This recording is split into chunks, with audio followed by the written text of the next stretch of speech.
BBC বাংলায় এখনকার প্রধান খবর। অস্ট্রেলিয়া ঘোষণা করেছে আফগানিস্তানে তার সৈন্যদের যুদ্ধাপরাধের কথিত অভিযোগ তারা তদন্ত করবে। ঢাকার বিভিন্ন এলাকায় পরপর হামলায় কমপক্ষে 7টা বাসে অগ্নিসংযোগ করা হয়েছে। কর্মকর্তারা বলছেন, ঢাকায় উপনির্বাচনকে কেন্দ্র করে পূর্ব পরিকল্পিতভাবে এই হামলা হয়েছে।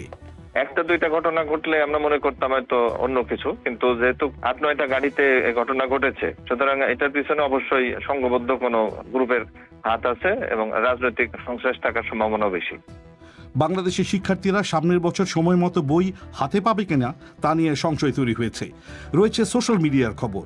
এইসব কিছু এবং আরও নানা বিষয় নিয়ে বিবিসি বাংলায় আজকের প্রবাহ।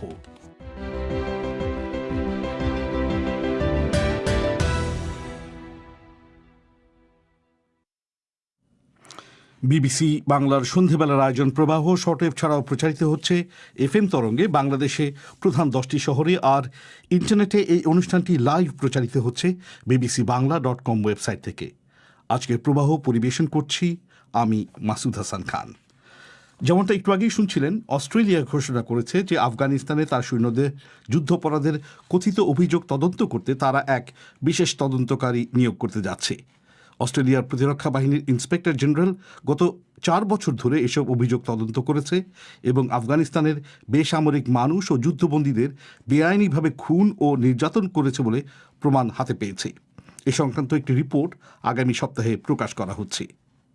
এ নিয়ে আরও শুনুন শাহনাজ পারভিনের কাছে।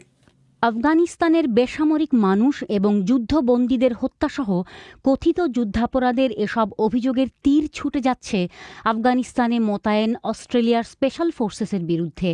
সিডনি থেকে বিবিসি সংবাদদাতা ফিল মার্সার জানাচ্ছেন, তদন্ত রিপোর্টে বলা হয়েছে যে 2005 সাল থেকে 2016 সালের মধ্যে তদন্তকারীরা 55টি ঘটনা খুঁজে বের করেছে যেখানে মানুষকে বেআইনিভাবে খুন এবং নির্যাতন হয়েছে বলে অভিযোগ করা হয়েছে। আফগানিস্তানে অস্ট্রেলিয়ার বাহিনীর এসব কর্মকাণ্ড নিয়ে বেশ কিছুদিন ধরেই আলোচনা চলছিল। এসব অভিযোগের বেশিরভাগ সম্পর্কে এখনই জানা না গেলেও অস্ট্রেলিয়ার সংবাদ মাধ্যমে কিছু কিছু ঘটনা উঠে এসেছে। গত মার্চ মাসে অস্ট্রেলিয়ার ABC টেলিভিশন একটি ভিডিও ফুটেজ প্রচার করেছে যেখানে দেখানো হয়েছে অস্ট্রেলিয়ার কমান্ডো বাহিনী SAS একজন নিরস্ত্র লোককে মাথায় গুলি করছে। আফগানিস্তানে প্রায় 400 অস্ট্রেলীয় সৈন্য মোতায়েন রয়েছে। যুক্তরাষ্ট্র ও অন্যান্য জোট সঙ্গীদের সাথে মিলে এরা সেখানে শান্তি রক্ষার দায়িত্ব পালন করছে। এখন এই বাহিনীর বিরুদ্ধে সম্ভাব্য যুদ্ধাপরাধ সম্পর্কে গোপন প্রতিবেদনটি প্রকাশিত হলে অস্ট্রেলিয়ানরা এক কঠিন সত্যের মুখোমুখি হবেন বলে বলছেন প্রধানমন্ত্রী স্কট মরিসন। তিনি সার্বিকভাবে সামরিক বাহিনীকে সমর্থন করে বক্তব্য দিলেও উল্লেখ করেছেন কিছু গুরুতর ঘটনা ঘটেছে যেখানে অসীম মানা হয়নি। এমন বহু ঘটনা ঘটেছে যার সম্পর্কে বিস্তারিত তদন্ত চালানো হবে বলে তিনি জানান।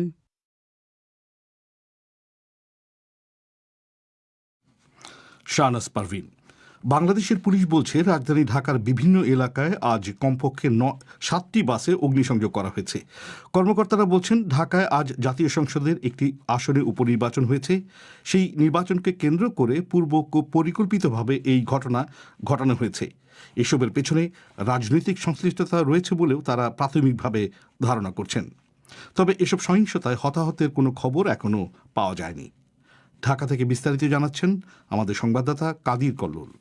একদিকে শাহবাগ প্রেস ক্লাব, মতিঝিল, গুলিস্তানের গোলাপশাহ মাজার এলাকা, বিজয়নগরের নাইটাঙ্গেল মোড় এবং অন্যদিকে প্রগতি সরণি সহ ঢাকার বিভিন্ন জায়গায় যাত্রীবাহী বাসে অগ্নিসংযোগের ঘটনা ঘটে। ঘটনাগুলো ঘটেছে আকস্মিকভাবে দুপুর থেকে বিকেল পর্যন্ত। নাইটাঙ্গেল মোড়ে অগ্নিসংযোগ করা হয় আয়কর অফিসের একটি খালি বাসে। এছাড়া বাকি বাসগুলো ছিল বেসরকারি যাত্রীবাহী বাস। অগ্নিসংযোগে ক্ষতিগ্রস্ত কয়েকটি বাসের কর্মচারী এবং কয়েকজন প্রত্যক্ষদর্শীর বক্তব্য বিভিন্ন সংবাদ মাধ্যমে যা প্রকাশ হয়েছে তাতে তাদের সকলের বর্ণনা প্রায় একই রকম। তারা বলেছেন, বাসে হঠাৎ যাত্রী বসার আসনে বা সিটে আগুন দেখে যাত্রীরা হুড়োহুড়ি করে নেমে যান, কিন্তু মুহূর্তেই আগুন ছড়িয়ে পড়ে এবং ক্ষতিগ্রস্ত হয় পুরো বাস। ঢাকা মহানগর পুলিশ কমিশনার মোহাম্মদ শফিকুল ইসলাম বলেছেন, যাত্রী সেজে বাসে উঠে অগ্নিসংযোগ করা হয়েছে। প্রাথমিকভাবে এমন তথ্য তারা পেয়েছেন। বাসে যারা প্যাসেঞ্জার তাদের সাথে কথা বলে যতটুকু জানতে পেরেছি যে মূলত বাসের পিছনের দিকের কিছু যাত্রী এই বাসটা থামলে হঠাৎ করে আগুন লাগায় পিছনের দরজা দিয়ে নেমে যাচ্ছে। এটা দুর্বৃত্তরা করছে। গত কয়েক বছরে ঢাকায় বিভিন্ন এলাকায় বাসে অগ্নিসংযোগ বা নাশকতার এমন ঘটনা ঘটেনি।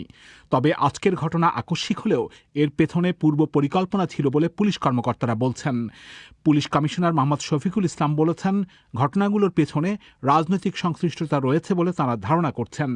কিন্তু কেন এমন ধারণা করা হচ্ছে সেই প্রশ্নে মিস্টার ইসলাম বলেছেন, ঢাকায় সংসদের একটি আসনের উপনির্বাচন যখন চলছিল তখন এই ঘটনাগুলো ঘটেছে। সেই প্রেক্ষাপট এবং ঘটনাগুলোর প্যাটার্ন বিশ্লেষণ করে তারা এমন ধারণা করছেন। আমরা মনে করছি যে আজকে ঢাকা শহরে একটা আপনার নির্বাচন আছে, সেটার সাথে এটার সম্পর্ক থাকতে পারে বলে আমরা প্রাথমিকভাবে ধারণা করছি এবং সেরকম কিছু তথ্য প্রমাণ আমরা পাচ্ছি। কন্টিনিউয়াসলি যেহেতু একটা দুইটা ঘটনা ঘটলে আমরা মনে করতাম হয়তো অন্য কিছু, কিন্তু যেহেতু কন্টিনিউয়াসলি 8-9টা গাড়িতে ঘটনা ঘটেছে, সুতরাং এটার পিছনে অবশ্যই সংঘবদ্ধ কোনো গ্রুপের হাত আছে এবং রাজনৈতিক সংশ্লেষ থাকার সম্ভাবনা বেশি। আমরা ভিডিও ফুটেজ পেয়েছি, সেগুলো পর্যালোচনা করা হচ্ছে এবং আশা করি যে খুব দ্রুতই তারা শনাক্ত হবে। পুলিশের পক্ষ থেকে ঘটনার প্রেক্ষাপট হিসেবে নগরীর উত্তরা খিলক্ষেত এলাকা নিয়ে সংসদের ঢাকা 18 আসনের উপনির্বাচনের কথা বলা হয়েছে। আজ অনুষ্ঠিত এই উপনির্বাচনে ক্ষমতাসীন আওয়ামী লীগ প্রার্থীর বিরুদ্ধে কারচুপির অভিযোগ তুলে বিরোধী দল বিএনপি তা প্রত্যাখ্যান করেছেন। এদিকে পুলিশ কর্মকর্তারা জানিয়েছেন, বিভিন্ন জায়গায় বাসে অগ্নিসংযোগের ঘটনায় বাসগুলো যাত্রী এবং প্রত্যক্ষদর্শীদের সাথে কথা বলার পাশাপাশি তারা ভিডিও ফুটেজ সংগ্রহ করেছেন। ঢাকা মহানগর পুলিশের মুখপাত্র ওয়ালিদ হোসেন জানিয়েছেন, ঘটনাগুলোর সাথে জড়িতদের চিহ্নিত করা হয়েছে এবং তাদের গ্রেপ্তারের চেষ্টা চলছে। পুলিশ কমিশনার মিস্টার ইসলাম বলেছেন, ঢাকা নগরী জুড়েই নিরাপত্তা বাড়ানো হয়েছে।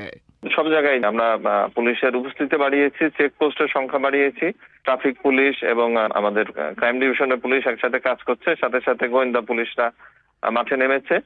এটার পাশাপাশি আমরা আমাদের পরিবহনের যারা শ্রমিক এবং মালিক পক্ষ আছে তাদের সাথে কথা বলেছি, তারাও আমাদের সাথে সহযোগিতা করছে। পুলিশ কর্মকর্তারা আরও জানিয়েছেন, সন্দেহভাজন হিসেবে যাদের তারা চিহ্নিত করেছেন তাদের গ্রেপ্তারের জন্য পুলিশ বিভিন্ন জায়গায় অভিযানও চালাবে। কাদির কল্লোলের প্রতিবেদন ঢাকা থেকে। আপনাদের এখানে জানিয়ে রাখি, বিবিসি বাংলার রেডিও অনুষ্ঠান দুটি শর্টওয়েভে শোনা যাচ্ছে। বাংলাদেশ সময় সন্ধ্যে 7:30 আর ভারতের সময় সন্ধ্যে 7টায় প্রবাহ প্রচারিত হচ্ছে 9510, 9900 আর 11750 কিলোহার্টজে, যথাক্রমে 31 এবং 25 মিটার ব্যান্ডে। আর বাংলাদেশ সময় রাত 10:30 ও ভারতের রাত 10টায় পরিক্রমা প্রচারিত হচ্ছে 7265 এবং 9585 কিলোহার্টজে, যথাক্রমে 41 ও 31 মিটার ব্যান্ডে। আপনারা শুনছেন বিবিসি বাংলার সন্ধ্যেবেলার আয়োজন প্রবাহ। আপনাদের সঙ্গ দিচ্ছি আমি মাসুদ হাসান খান। বাংলাদেশে নতুন শিক্ষা বছর শুরু হতে আর 1.5 মাসের মতো সময় হাতে থাকলেও সামনের বছরের প্রথম দিনেই শিক্ষার্থীরা যথাসময়ে হাতে বই পাবে কিনা তা নিয়ে সংশয় তৈরি হয়েছে। পাঠ্য বইয়ের দরপত্র আহ্বানে দেরিসহ আরও কিছু কারণে প্রায় 35 কোটি পাঠ্য বই ছাপার কাজ পিছিয়ে পড়েছে। করোনা ভাইরাস মহামারীতে সময়মতো বই ছাপানোর ব্যাপারে আগাম ব্যবস্থা না থাকায় যথাসময়ে বই দেওয়া রীতিমতো অসম্ভব বলে জানিয়েছেন মুদ্রণ সংশ্লিষ্টরা। শুনুন ঢাকা থেকে সঞ্জনা চৌধুরীর এই প্রতিবেদন। বাংলাদেশে মাধ্যমিক, উচ্চ মাধ্যমিক সহ সকল পর্যায়ের শিক্ষার্থীদের কাছে বছরের প্রথম দিনে নতুন বই পৌঁছে দেওয়ার কার্যক্রম চালু হয়েছিল 2010 সাল থেকে। কিন্তু নিয়মিত সেই প্রক্রিয়ায় এবার বিলম্ব হতে পারে বলে আশঙ্কা করছেন মুদ্রণ সংশ্লিষ্টরা। চলতি বছর বইয়ের দরপত্র আহ্বান, কার্যাদেশ দেয়া এবং পাণ্ডুলিপি হস্তান্তর নির্ধারিত সময়ের চাইতে 3-4 মাস বিলম্বে হয়েছে। এছাড়া 4টি শ্রেণীর মোট 11টি বইয়ে বড় ধরনের পরিবর্তন আনা হয়েছে। মুজিববর্ষ উপলক্ষে পরিবর্তন এসেছে কভারেও। বাকি বইগুলো সংযোজন সংশোধন তো আছেই। করোনা ভাইরাসের দুর্যোগে এতগুলো কাজ সেরে নিতে আগাম কোনো ব্যবস্থা না নেয়ায় জানুয়ারির 1 তারিখে সব শিক্ষার্থীর হাতে বই পৌঁছানো রীতিমতো অসম্ভব বলে জানিয়েছেন বাংলাদেশ পাঠ্যপুস্তক মুদ্রণ অ্যাসোসিয়েশনের সভাপতি তোফায়েল খান। প্রথমত কাগজ পাচ্ছি না, দ্বিতীয়ত এনসিটিভি তার সবগুলা পাণ্ডুলিপি যথাসময় দিতে পারে নাই, কাভারের ছবিগুলো আমাদের সরবরাহ করতে দেরি করছেন। করোনাকালীন সংকটের জন্য যে প্রিভেন্টিভ দরকার, এনসিটিভি করতে ব্যর্থতার পরিচয় দিচ্ছে। দরপত্রতে আমাদের একটা বলা আছে যে আমাকে 96 দিন সময় দিতে হবে, চুক্তি অনুযায়ী আমার সময় আছে জানুয়ারি পর্যন্ত। আর এখন এই সংকটের কারণে জানুয়ারির পরেও বই দেওয়া সম্ভব হবে না। ডিসেম্বরে বই নেওয়ার কোনো সম্ভাবনা নাই, যেহেতু ওনার ওয়ার্ক অর্ডারেই সময় আছে জানুয়ারি পর্যন্ত। পাঠ্যপুস্তক সরবরাহের ইতিহাসের স্মরণ করার সবচেয়ে বড় সংকট এবার দেখা দেওয়ার সম্ভাবনা তৈরি হয়েছে। সামনের বছরের শুরুতেই বাংলাদেশের প্রায় 4.5 কোটি শিক্ষার্থীদের কাছে নতুন বই পৌঁছে দেওয়ার ব্যাপারে আশাবাদী জাতীয় শিক্ষাক্রম ও পাঠ্যপুস্তক বোর্ড। এ লক্ষ্যে ঢাকা ও চট্টগ্রাম সহ কয়েকটি জেলার 151টি মুদ্রণ প্রতিষ্ঠানে 35 কোটি বই ছাপা ও বাঁধাইয়ের কাজ চলছে বলে জানিয়েছেন বোর্ডের চেয়ারম্যান নারায়ণ চন্দ্র সাহা। করোনা ভাইরাসের কারণে বই মুদ্রণের দরপত্র আহ্বান, কাগজ কেনা সহ সব কাজ বিলম্বিত হলেও বইয়ের ছাপা ও বাইন্ডিং শেষে সেগুলো সাথে সাথে জেলা ও উপজেলা পর্যায়ে পাঠিয়ে দেওয়া হচ্ছে বলে জানান তিনি। এ কারণে ডিসেম্বরের মধ্যেই সারা দেশে বই পৌঁছে দেওয়া সম্ভব বলে তিনি মনে করছেন। আমাদের প্রোডাকশন যে ডেডলাইন আছে সেই ডেডলাইনে ডিসেম্বরের মধ্যেই সকল বই চলে যাবে। আমরা ডিসেম্বরের মধ্যেই সকল বই উপজেলায় পাঠিয়ে দেব। প্রতিদিন বই আপনার প্রিন্টিং হচ্ছে, বাইন্ডিং হচ্ছে আর চলে যাচ্ছে। আমরা কিছু সারপ্লাস টাইম রাখি, কারণ আমরা যখনই টেন্ডার করি আমরা একটা ধরি যে অক্টোবরের মধ্যে যেন সকল বই পাঠিয়ে দিতে পারি। ওই সারপ্লাস টাইমটা এবছর থাকে নাই করোনার কারণে, যে একবারে ডিসেম্বরে টাই হয়ে আমাদের সময়টা লাগাতে হচ্ছে আর কি। আর বইয়ের মান আমরা যেভাবে স্পেসিফিকেশন আছে আমরা সেইভাবেই বুঝে নেব আর কি। প্রতি বছর এপ্রিল মাসের মধ্যেই পরবর্তী শিক্ষাবর্ষের পাঠ্য বই মুদ্রণের দরপত্র প্রক্রিয়া শেষ করা হয়। জুন মাসের আগে দেয়া হয় কার্যাদেশ। জুলাই ও আগস্ট মাসে প্রেসগুলোতে শুরু হয়ে যায় পাঠ্য বই ছাপানো ও বাইন্ডিংয়ের কাজ। এবারে মুদ্রণের দরপত্র প্রক্রিয়া শুরুর আগেই করোনা ভাইরাসের সংক্রমণ দেখা দেয়ায় অন্য সব সরকারি প্রতিষ্ঠানের মতো এনসিটিবিও 26 মার্চ থেকে বন্ধ হয়ে যায়। এতে 2021 শিক্ষাবর্ষের পাঠ্য বই মুদ্রণের প্রতিটি কাজ পিছিয়ে পড়ে 3 থেকে 4 মাস পর্যন্ত। এমন অবস্থায় বছরের শুরুতে শিক্ষার্থীদের হাতে নতুন বই পৌঁছানো না গেলে নতুন শিক্ষাবর্ষেও শিক্ষার্থীরা পিছিয়ে পড়বে বলে আশঙ্কা করা হচ্ছে। বই ছাড়া নতুন কারিকুলাম কিভাবে সাজাবেন সেটাই যেন বুঝে উঠতে পারছেন না গোপালগঞ্জের শেখ হাসিনা বালিকা উচ্চ বিদ্যালয় ও কলেজের অধ্যক্ষ হুমায়রা আক্তার। নতুন বই ভবিষ্যৎ অনিশ্চয়তার মধ্যে আমাদের রয়ে গেছে যে শিক্ষার্থীরা আগামীতে ডিউ টাইমে বই পাবে কিনা। তো একাডেমিক ক্যালেন্ডারটাই এখন হজবরল হয়ে গেল। বইগুলো যত তাড়াতাড়ি পেলে, নতুন বই পেলেও ছাত্রছাত্রীরা অন্তত নতুন বইয়ের একটা আনন্দে ওরা নিজেরা ঘরে বসে পড়বে, আর না হয়তো আরো ফ্রাস্ট্রেটেড হয়ে যাবে। তাহলে বাকি যে বই সংকটে পড়বে। আমরা কিছু ভেবে উঠতে পারছি না আসলে। যতদিন না নতুন বই আসবে, পুরানো বইগুলো আমরা নিয়ে আবার নতুন ক্লাসের মধ্যে ওটা বিতরণ করতে পারি। এছাড়া তো বিকল্প দেখছি না। তবে শিক্ষার্থীদের হাতে নতুন শিক্ষাবর্ষের বই পৌঁছানোর আগে তাদেরকে আগের শিক্ষাবর্ষের গুরুত্বপূর্ণ পড়াগুলো সংকুচিত আকারে হলেও পড়ানো প্রয়োজন বলে মনে করছেন শিক্ষা গবেষকরা। এই ছিল সঞ্জনা চৌধুরীর প্রতিবেদন ঢাকা থেকে। বাংলাদেশের পুলিশ বলছে ইসলাম ধর্মের অবমাননার অভিযোগে তারা এক বিশ্ববিদ্যালয় ছাত্রী তিথি সরকারকে গ্রেপ্তার করেছে। তার পরিবার বলছে গত 2 সপ্তাহ ধরে তিনি নিখোঁজ ছিলেন, কিন্তু পুলিশ দাবি করছে তিনি আত্মগোপন করেছিলেন। এ নিয়ে শুনবেন এই অনুষ্ঠানেই আরেকটু পরের দিকে। তবে তার আগে আজকের অন্যান্য কিছু খবর মানসী বড়ুয়ার কাছে। হংকংয়ের আইনসভা থেকে বিরোধী সদস্যদের একযোগে পদত্যাগের কড়া নিন্দা করেছে চীন। চীন সরকার এই পদত্যাগকে তাদের কর্তৃত্বের প্রতি বড় রকমের চ্যালেঞ্জ হিসাবে দেখছে এবং সরকারের পক্ষ থেকে বলা হয়েছে আইনসভার 15 জন সদস্য কেন্দ্রীয় সরকারের সাথে সংঘাতমূলক আচরণ করেছেন। আজারবাইজানের সাথে শান্তি চুক্তি নিয়ে বিক্ষোভ শুরু হলেও আর্মেনিয়ার প্রধানমন্ত্রী তার সিদ্ধান্তের পক্ষে কথা বলেছেন।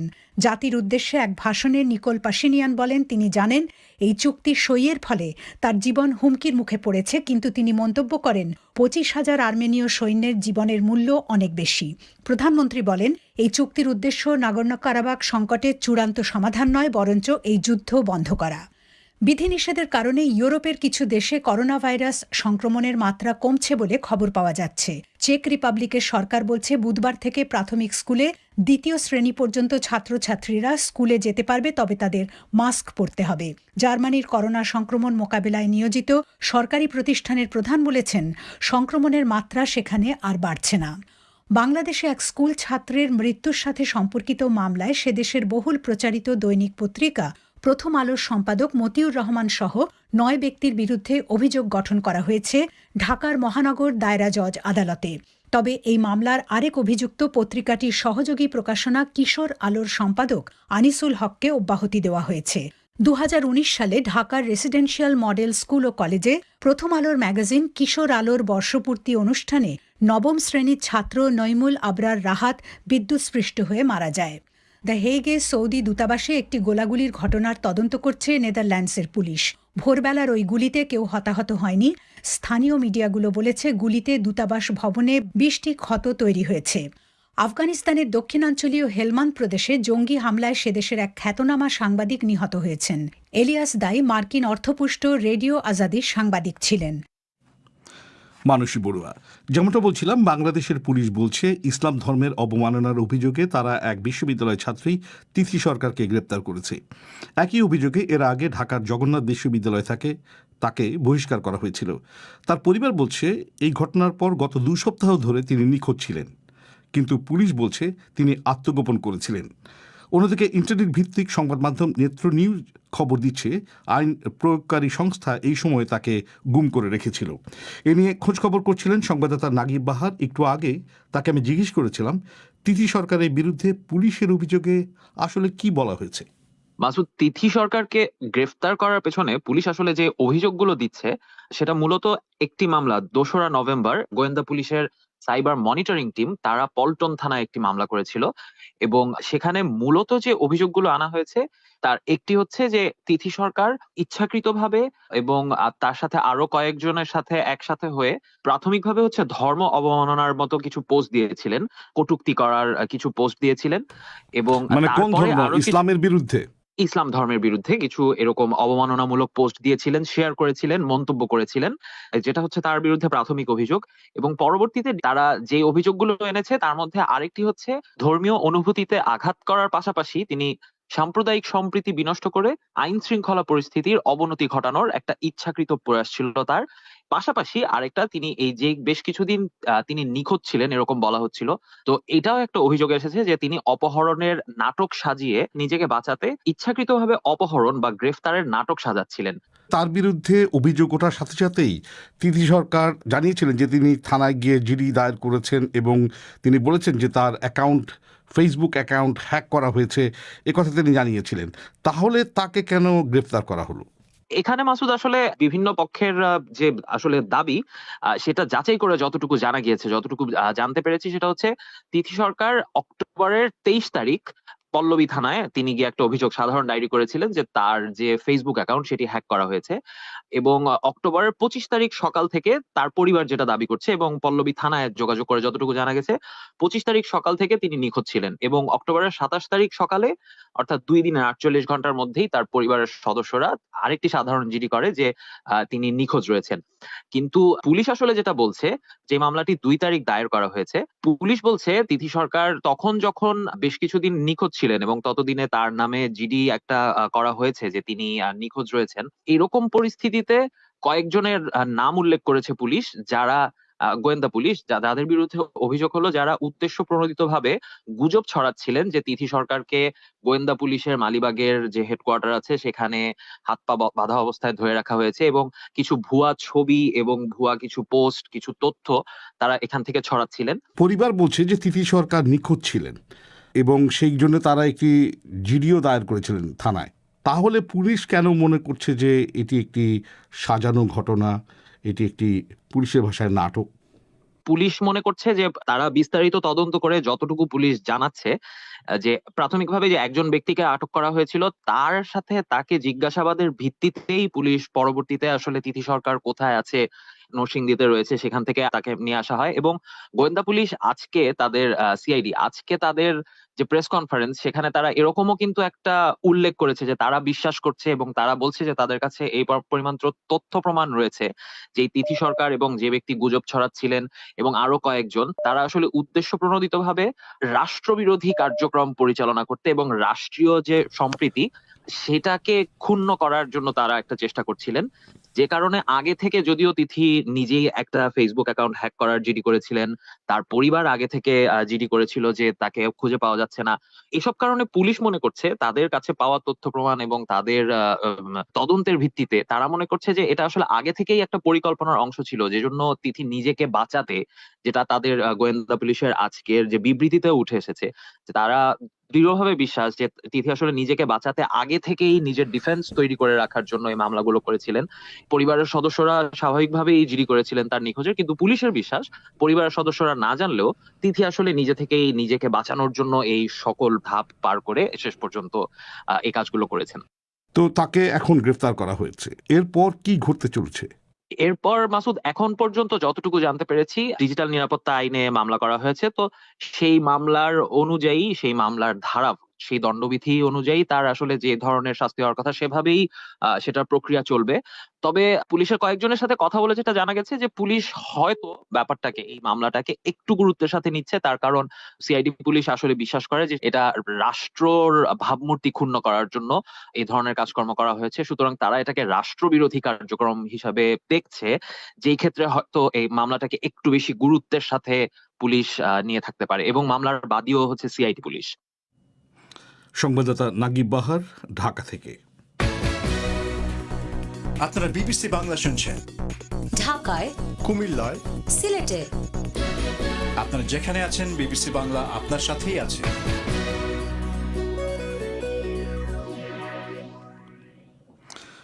উত্তর পূর্ব ভারতের রাজ্য আসামের বিচ্ছিন্নতাবাদী সংগঠন আলফার পরেশ বড়ুয়া গোষ্ঠীর দ্বিতীয় সর্বোচ্চ নেতা দৃষ্টি রাজখোয়া ভারতীয় সেনাবাহিনীর কাছে আত্মসমর্পণ করেছেন।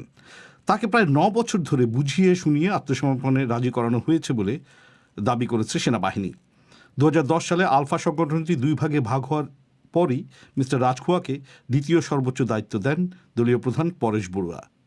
এ নিয়ে বিস্তারিত খবর জানাতে কলকাতা থেকে এখন সরাসরি আমাদের সঙ্গে যোগ দিচ্ছেন সংবাদদাতা অমিতাভ ভট্টশালী। অমিতাভ, উত্তর পূর্ব ভারতে বিদ্রোহী দমনের প্রক্রিয়ায় মিস্টার রাজখোয়ার আজকের এই আত্মসমর্পণ, এটা আসলে কত বড় ঘটনা? দেখুন মাসুদ, দৃষ্টি রাজখোয়া, যার আসল নাম মনোজ রাভা, তার আত্মসমর্পণ একটা কারণে খুব গুরুত্বপূর্ণ যে তিনি ছিলেন আলফা সংগঠনের পরেশ বড়ুয়ার ঠিক পরেই স্বঘোষিত ডেপুটি কমান্ডার ইন চিফ। একদিকে যেমন তিনি রকেট প্রোপেলড গান বা আরপিজি চালানোতে পারদর্শী ছিলেন, তেমনি সব ধরনের অস্ত্রের বিশারদ ছিলেন, এমনটাই জানাচ্ছে সূত্রগুলো। আবার তার সাংগঠনিক কাজটাও খুব গুরুত্বপূর্ণ ছিল বলে মনে করেন। আলফার কাজকর্মের উপরে ঘনিষ্ঠ নজর রাখেন গুয়াহাটির এমন একজন সিনিয়র সাংবাদিক রাজীব ভট্টাচার্য। তিনি বলছেন যে 2010-এর পরে মিস্টার রাজখোয়ার ডেপুটি কমান্ডার ইন চিফ হলেও 2001-2 সাল থেকেই তার আসলে গুরুত্ব বাড়ছিল। ওই সময়ই তাকে মেঘালয় বাংলাদেশের সীমান্ত অঞ্চলে পোস্টিং করা হয় এবং তিনি একটা দীর্ঘ সময় বাংলাদেশের শেরপুরে থাকতেন বলেও জানা যায়, মিস্টার রাজীব ভট্টাচার্য বলছেন। এবং ওখান থেকে অস্ত্র এবং গোলা বারুদ ভুটানে আলফার যে সব শিবির চলতো একটা সময়, সেখানে পৌঁছে দেওয়াটাই দৃষ্টি রাজখোয়ার মূল দায়িত্ব ছিল। তারপরে যখন সংগঠন ভাগ হয়ে গেল 2010 সালে, তারপরে মিস্টার রাজখোয়ার গুরুত্ব আরো বাড়ে, কারণ সেই সময় গুরুত্বপূর্ণ নেতাদের মধ্যে মাত্রই হাতে গোনা কয়েকজন পরেশ বড়ুয়ার সঙ্গে থেকে গিয়েছিলেন। আবার সেনাবাহিনী বলছে যে তার ভূমিকাটা বর্তমান সময়ে খুব গুরুত্বপূর্ণ হয়ে উঠেছিল, কারণ তাকে কেন্দ্র করেই নামনি আসামে নতুন ভাবে সদস্য সংগ্রহ করে জঙ্গি কার্যকলাপ আবারও শুরু করার পরিকল্পনা নিয়েছিল আলফা। অমিতাভ, মানে একটি বিদ্রোহী গোষ্ঠীর সেকেন্ড ইন কমান্ডের সঙ্গে ভারতের সেনাবাহিনী 9 বছর ধরে যোগাযোগ রাখছিল, কি জানা যাচ্ছে এই ব্যাপারে? দেখুন, সেনা সূত্রগুলো যেটা বলছে, 9 বছর আগে সেনা গোয়েন্দা বিভাগের এক তরুণ অফিসার প্রথম যোগাযোগটা শুরু করেছিলেন। লাগাতার তিনি মিস্টার রাজখোয়াকে রাজি করানোর চেষ্টা চালিয়েছেন আত্মসমর্পণের জন্য, শান্তি আলোচনায় আসার জন্য। এবং এর মধ্যে সেই তরুণ অফিসার নানা জায়গায় বদলি হয়েছেন, পদোন্নতি হয়েছে তার, কিন্তু পুরনো যোগাযোগটা তিনি ছাড়েননি। শেষমেশ দৃষ্টি রাজখোয়া রাজি হওয়ার পরে সেনা গোয়েন্দা বিভাগের সদর দপ্তর থেকে আত্মসমর্পণের পরিকল্পনা চূড়ান্ত করা হয়, যেটাকে বলা হচ্ছে অপারেশন মালাকান। রাজীব ভট্টাচার্য আবার বলছিলেন যে এতদিন সময় লাগার একটা কারণ হচ্ছে যে দৃষ্টি রাজখোয়ার মানসিকতাটা খুবই অনড়, ভীষণ স্টাবন তিনি, সেজন্যই তাকে বোঝাতে সময় লেগেছে। এর আগেও প্রকাশ্যে এসে শান্তি আলোচনায় বসতে বারেবারই অস্বীকার করেছেন তিনি, কিন্তু এমন একটা পরিস্থিতিতে তিনি এখন পড়েছিলেন যাতে সেনাবাহিনীর প্রস্তাবে তার আর কোনো উপায় ছিল না। তো এই যে উনি আত্মসমর্পণ করলেন, দলীয় সেকেন্ড ইন কমান্ড, দ্বিতীয় প্রধান, এ ব্যাপারে পরেশ বড়ুয়া কি বলছেন সংক্ষেপে বলুন। তিনি একটা বিবৃতি দিয়েছেন স্থানীয় টিভি চ্যানেলগুলোতে। মিস্টার বড়ুয়া বলছেন যে রাজখোয়া সংগঠনের একনিষ্ঠ সদস্য ছিলেন বহু বছর ধরে এবং এমন একটি পরিস্থিতি সামনে এসেছিল যে তিনি সংগঠনের অনুমতি নিয়ে আত্মসমর্পণ করেন। এবং এটা একটা গুরুত্বপূর্ণ কারণ হলো তার স্ত্রী খুবই অসুস্থ। আর সেনা সূত্রগুলো থেকে জানতে পারছি যে তার স্ত্রী হাসপাতালে ভর্তি, মিস্টার রাজখোয়ার স্ত্রী, এবং গোপন সংগঠনের থেকে স্ত্রীর চিকিৎসা দেখভাল করা খুবই কঠিন, তার জন্য কঠিন হয়ে পড়ছিল পরিস্থিতি। আপনাকে অনেক অনেক ধন্যবাদ। কলকাতা থেকে খবর দিচ্ছিলেন সংবাদদাতা অমিতাভ ভট্টশালী। এবার আজকের সোশ্যাল মিডিয়ার খবর আফরোজা নীলার কাছে। ধন্যবাদ মাসুদ। সামাজিক মাধ্যমে আজ বেশ কয়েকটি বিষয় আলোচনায় আছে, সেগুলো জানিয়ে দিতে হাজির হয়েছি আমি আফরোজা নীলা। আর সঙ্গে আছি আমি ফয়সাল তিতুমির। কিছুক্ষণ আগে আপনারা শুনছিলেন যে ঢাকার বেশ কিছু জায়গায় অন্তত 6টি বাসে অগ্নিসংযোগের ঘটনা ঘটেছে, আর এই খবরটি নিয়ে কিন্তু সোশ্যাল মিডিয়ায় নানান তর্ক বিতর্ক দেখা যাচ্ছে। বাংলাদেশে গত কয়েক বছরে যানবাহনে অগ্নিসংযোগের এমন ঘটনার কথা শোনা যায়নি, আর সে কারণেই অনেকে উদ্বেগ প্রকাশ করছেন। ঠিক তাই তিতুমির। আতিকুর রহমান যেমন মন্তব্য করেছেন, যে বা যারাই করে থাকুক এই ধরনের ধ্বংসাত্মক কর্মকাণ্ড আর কখনোই কোনো দলের প্রশ্রয় দেওয়া উচিত হবে না। অন্যদিকে বকুল ফকিরের মন্তব্য সব সাজানো। দুর্বার গতি নামের একটা আইডি থেকে লেখা হয়েছে, দেশকে অস্থিতিশীল করার গভীর ষড়যন্ত্র চলছে। এদিকে বাংলাদেশের প্রধান নির্বাচন কমিশনার AK নুরুল হুদার একটি মন্তব্য বেশ ট্রেন্ড করছে। ঢাকা 18 ও সিরাজগঞ্জ 1 আসনের উপনির্বাচনে ভোট গ্রহণ শেষে সাংবাদিকদের এক প্রশ্নের জবাবে নির্বাচন ও ভোট গণনা প্রসঙ্গে সিইসি বলেন যে আমেরিকা ইউরোপ থেকে আমাদের শেখার আছে, কিন্তু আমাদের কাছ থেকেও আমেরিকা শিক্ষা নেওয়া উচিত। তিনি বলেছেন যে আমেরিকায় 4-5 দিনেও ভোট গণনা করতে পারে না, আর আমরা বাংলাদেশে ইভিএমে 4-5 মিনিট থেকে 10 মিনিটে ভোট গণনা করে কেন্দ্রে ফল ঘোষণা দিয়ে দেই। এই জিনিসটা তো আমেরিকায় নেই। তিনি আরও মন্তব্য করেছেন যে আমেরিকা প্রায় 250 বছরের গণতান্ত্রিক অভিজ্ঞতায় সেটা এখনও পারেনি। এ নিয়ে কিন্তু নানান মন্তব্য, বিশেষ করে ট্রল দেখা যাচ্ছে নীলা সোশ্যাল মিডিয়ায়। যেরকম সোহাগ তানভীর নামের একজন লিখেছেন, ভোট গণনা বা নির্বাচন সংশ্লিষ্ট কাজে পারদর্শিতা অর্জন বা প্রশিক্ষণের জন্য কিছু কর্মকর্তা কর্মচারী বাংলাদেশে পাঠানো উচিত ছিল আমেরিকার, তা না পাঠিয়ে ট্রাম্প মহাশয় চরম ভুল করেছেন। জাহিদা লিখেছেন, আমেরিকা কতটা পিছিয়ে আছে চিন্তা করছি, মাত্র ঘণ্টাখানেক আগেও বলতে পারে না নির্বাচনে কে জিতবে, অথচ আমরা 5 বছর আগেই বলতে পারি কে জিতবে।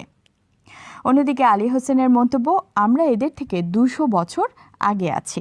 জাহিরুল ইসলাম লিখেছেন, ঠিক কিভাবে দিনের ভোট রাতে দিতে হয় তা আমেরিকার মানুষ জানে না, এমনটাই লিখেছেন তিনি। এরকমই নানান মন্তব্য আছে। এদিকে বাংলাদেশের শিক্ষা প্রতিষ্ঠানে 19 ডিসেম্বর পর্যন্ত ছুটি বাড়ানোর এই খবরটিও আছে আলোচনায়। সর্বশেষ ঘোষণা অনুযায়ী শিক্ষা প্রতিষ্ঠানে 14 নভেম্বর পর্যন্ত ছুটি ছিল। বাংলাদেশে করোনা ভাইরাসের বিস্তার ঠেকাতে সরকার 17 মার্চ থেকে সব শিক্ষা প্রতিষ্ঠান বন্ধ রেখেছে। আজ এই 19 ডিসেম্বর পর্যন্ত ছুটি বাড়ানোর খবরটি নিয়ে অশোক বিশ্বাস লিখেছেন, একেবারে ফেব্রুয়ারির শেষ পর্যন্ত ছুটি দেওয়া উচিত। সিয়াম আকরামের মন্তব্য, 2 দিন পরপর সুরক্ষার কথা বলে তো ধ্বংসের দিকে ঠেলে দিচ্ছেন আমাদের। আমরা তো আর উন্নত বিশ্বের ধনী মানুষ নই যে ঘরে বসে বসে শুয়ে শুয়ে একটা বছর চলে গেলে আমাদের কোনো সমস্যাই হবে না। সুরক্ষা যদি করতেই হয় আগা থেকে গোড়া অবধি সুরক্ষা করুন না। এভাবে 2 দিন পরপর 20 থেকে 30 দিন করে ছুটি আমাদের দরকার নেই। ফারজানা চৌধুরী বলেছেন, শিক্ষা প্রতিষ্ঠান বন্ধ করে কি লাভ, অন্য কারণে সবাই ঠিকই বের হচ্ছে, মাঝখান দিয়ে সেশন জট হবে।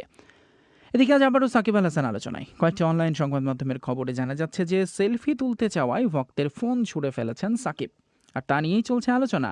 খবরে বলা হচ্ছে যে ভারতে যাওয়ার পথে বেনাপোল ইমিগ্রেশনের মধ্যে এক ভক্ত তার সঙ্গে ছবি তুলতে চাইলে সামাজিক দূরত্ব না থাকায় সেই ভক্তের ফোন কেড়ে নিয়ে ফেলে দেন সাকিব। যদিও খবরে এটাও বলা হচ্ছে যে পরে তিনি ইশারায় সেখানে উপস্থিত সবার কাছে দুঃখ প্রকাশ করেছেন। এই খবরে তানভীর শাহরিয়ার লিখেছেন, নর্মাল লাইফ আর সেলিব্রিটির লাইফ এক না। যেখানেই যাই সেখানেই দর্শকদের সঙ্গে সেলফি, দর্শকদের অটোগ্রাফ দেয়া। ফ্যানরাও অনেক সময় একটু বেশি করে ফেলে। মানুষের মন মেজাজ সবসময় এক থাকে না, তারপরেও ফোন ছুঁড়ে মারাটা ঠিক হয়নি। অন্যদিকে সুমন কবির এই প্রসঙ্গে লিখেছেন, একজন ভালো খেলোয়াড় হওয়া খুবই সহজ, কিন্তু একজন ভালো মানুষ হওয়া খুবই কঠিন। অর্থাৎ এরকম নানান ধরনের মিশ্র প্রতিক্রিয়ায় কিন্তু সামাজিক মাধ্যমে এই বিষয়ে দেখা যাচ্ছে নীলা। তবে একটা জিনিস ঠিক যে আইসিসির নিষেধাজ্ঞা কাটিয়ে ফেরার পর থেকেই সাকিব আল হাসান কিন্তু নিয়মিতই আলোচনায় থাকছেন। তো এসবই ছিল আজকের মতো সামাজিক যোগাযোগ মাধ্যমে আলোচিত খবরগুলো নিয়ে আমাদের আপডেট। ধন্যবাদ সবাইকে সঙ্গে থাকার জন্য। এবার অধিবেশন শেষ করার আগে সংবাদ শিরোনাম আরেকবার। অস্ট্রেলিয়া ঘোষণা করেছে যে আফগানিস্তানে তার সৈন্যদের যুদ্ধাপরাধের কথিত অভিযোগ তারা তদন্ত করবে। ঢাকার বিভিন্ন এলাকায় পরপর হামলায় কমপক্ষে 7টা বাসে অগ্নিসংযোগ করা হয়েছে। কর্মকর্তারা বলছেন, ঢাকায় উপনির্বাচনকে কেন্দ্র করে পূর্ব পরিকল্পিতভাবে এই হামলা চালানো হয়েছে। এসবের পেছনে রাজনৈতিক সংশ্লিষ্টতা রয়েছে বলেও তারা প্রাথমিকভাবে ধারণা করছে। বিবিসি থেকে আমাদের পরবর্তী অনুষ্ঠান পরিক্রমা প্রচারিত হবে আজই, বাংলাদেশ সময় রাত 10:30 আর ভারতে রাত 10টায়। সেই অধিবেশন শোনার আমন্ত্রণ জানিয়ে এখনকার মতো বিদায় নিচ্ছি আমি মাসুদ হাসান খান। ধন্যবাদ বাংলা আয়োজনে সঙ্গ দেওয়ার জন্য।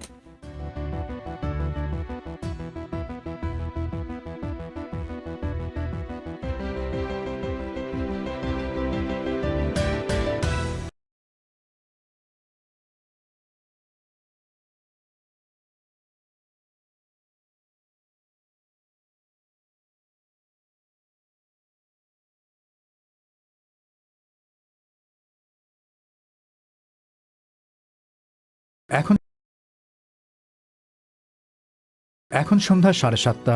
একটু পরেই শুনবেন সর্বশেষ বিশ্ব সংবাদ। আপনারা বিবিসি শুনছেন ঢাকায়।